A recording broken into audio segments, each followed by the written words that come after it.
দুনিয়াতে যত অদ্ভুত অদ্ভুত প্রশ্ন সব আপনি মুসা আলাইহিস সালামের মাথা থেকে পাবেন। বিভিন্ন বিষয়ে আল্লাহরে প্রশ্ন করতেন। সাইয়েদনা মুসা আলাইহিস সালাম আল্লাহরে বললেন, আল্লাহ আপনি আমার এমন একটা জিকির শিখাইয়া দেন যে জিকিরটার শব্দ আপনি আর আমি ছাড়া কেউ জানবে না।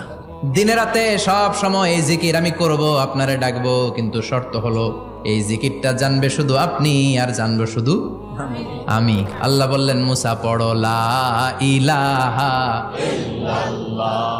মুসা আলাইহিস সালাম কয়, মাবুদ এটা তো জাতীয় জিকির, সবাই জানে। আমি তো চাইছি এক্সেলেন্ট একটা জিকির, কারো কাছে নাই, শুধু আমি জানবো আর আমি পড়বো। আল্লাহ বললেন, মুসা এই লা ইলাহাকে যদি এক পাল্লায় রেখে দাও, তাম বিশ্ব, 7 আকাশ 7 জমিনটারে তুলে যদি তুমি আরেক পাল্লায় রেখে দাও, লা রাজাহাত কাফাতু লা ইলাহা ইল্লাল্লাহ, মুহূর্তের মধ্যে লা ইলাহার পাল্লা ভারী হয়ে যাবে। ও মুসা, তুমি যতই এক্সক্লুসিভ জিকির চাও, লা ইলাহার চেয়ে দামি জিকির আমার কাছে নাই।